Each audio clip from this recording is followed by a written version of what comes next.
आपण मागील काही भागांपासून मौर्य साम्राज्याविषयी बरीच माहिती मिळवलेली आहे.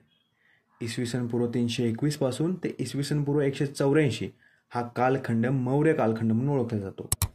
आत्तापर्यंत आपण जी माहिती बघितली आणि या साम्राज्याची इतर माहिती जी आत्तापर्यंत आपल्यापर्यंत पोहोचते त्याला बरेच सोर्सेस आहेत. बऱ्याच ऐतिहासिक साहित्यापासून आणि पुरातत्वशास्त्रीय पुराणांपासून आपल्याला मौर्य साम्राज्याविषयी माहिती प्राप्त होते. सुरुवातीला मौर्य काळातील साहित्याबद्दल माहिती घेऊया. मौर्य काळाचा विचार केला तर पहिल्यांदा आपल्या डोळ्यासमोर कौटिल्याचे अर्थशास्त्र येते. हा ग्रंथ 15 पुस्तकांपासून बनलेला आहे. जवळजवळ 180 अध्याय यामध्ये आहेत. तर या ग्रंथाची रचना संस्कृतमध्ये करण्यात आलेली आहे. याचे लेखक कौटिल्य यांना आपण चाणक्य या नावाने ओळखतो. रामशास्त्री यांनी या ग्रंथाला 1904 मध्ये शोधून काढलं.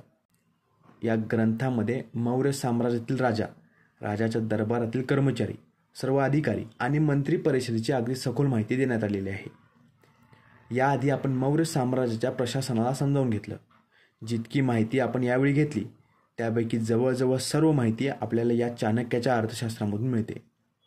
याशिवाय मौर्य काळातील दिवाणी आणि फौजदारी खटले आणि त्याबाबतचे नियम यासंबंधीची माहिती सुद्धा आपल्याला याच ग्रंथातून मिळते.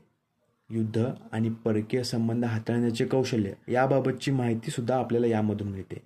या अर्थशास्त्र पुस्तकाशिवाय मौर्य काळातील आणखी एक महत्त्वाचा साहित्यिक पुरावा आहे, मुद्रा राक्षस नामक एक नाटक. गुप्त कालखंडात याचे लिखाण केले गेले असावे. विशाखा दत्तने संस्कृतमध्ये या नाटकाची रचना केली. चंद्रगुप्त मौर्याने कौटिल्याच्या मदतीने कशाप्रकारे नंद घराण्याचा शेवट केला याची सर्व माहिती या नाटकाद्वारे स्पष्ट होते. याशिवाय मौर्य काळात मगध साम्राज्याची आर्थिक आणि सामाजिक परिस्थिती कोणत्या प्रकारची होती याची मांडणी सुद्धा या नाटकात केलेली आहे. चंद्रगुप्त मौर्य, चाणक्य म्हणजेच कौटिल्य आणि राक्षस असे 3 मुख्य पात्र या नाटकात पाहायला मिळतात. नंद घराण्याच्या अमात्याला राक्षस म्हणून संबोधलेलं आहे. आता या साहित्यिक पुराव्यांशिवाय आणखी एक महत्त्वाचा सोर्स सापडतो, इंडिका हा ग्रंथ. ग्रीक राजदूत मेगास्थनीस यांनी या इंडिका ग्रंथाची रचना केली. मेगास्थनीस हा चंद्रगुप्त मौर्याच्या दरबारात राजदूत म्हणून आला होता. या ग्रंथाची रचना ग्रीक भाषेत आहे, पण या ग्रंथाचे पूर्ण अस्तित्व सापडत नाही. याचे काही तुकडेच पुरावे म्हणून सापडलेले आहेत. यातील मूळ लिखाण सापडणं जवळजवळ अशक्यच आहे. मौर्य साम्राज्यात असलेली प्रशासकीय रचनेची सर्व माहिती यामध्ये देण्यात आलेली आहे. मौर्य साम्राज्याची राजधानी पाटलीपुत्र. या पाटलीपुत्रमध्ये कोणत्या पद्धतीने प्रशासन कार्य करायचं याची मुख्यतः माहिती इंडिकामध्ये नमूद आहे. यासोबत मगध साम्राज्याच्या बलाढ्य लष्कराचा सुद्धा यामध्ये उल्लेख आहे. तसेच या काळातील सामाजिक परिस्थितीचे वर्णन सुद्धा यामध्ये करण्यात आलेलं आहे.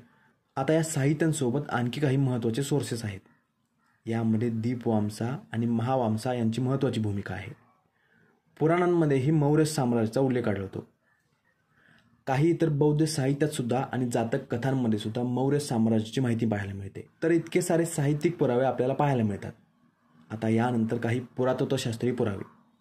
यामध्ये सम्राट अशोकाद्वारे लिहिण्यात आलेले मोठे शिलालेख, याचसोबत काही लहान शिलालेख आणि काही अशोक स्तंभ सापडलेले आहेत. यामध्ये काही मोठे स्तंभ होते तर काही लहान स्तंभ होते. याबाबतची माहिती आपण मागील भागात मिळवलेली आहे. या शिलालेखातून आणि अशोक स्तंभामधून मौर्य साम्राज्याची आणि सम्राट अशोकाची बरीच मौल्यवान माहिती आपल्याला मिळते. मौर्य साम्राज्याची माहिती आपल्यापर्यंत कशी पोहोचली, याचे सोर्सेस काय होते याची माहिती आपण आत्तापर्यंत घेतलेली आहे. आय होप हा व्हिडिओ आपल्यासाठी इन्फॉर्मेटिव्ह असेल. प्राचीन भारताच्या इतिहासातील अशीच माहिती मिळवण्यासाठी बुक्स दावा प्लेलिस्टला फॉलो करा. Thank you for watching and supporting books दावा.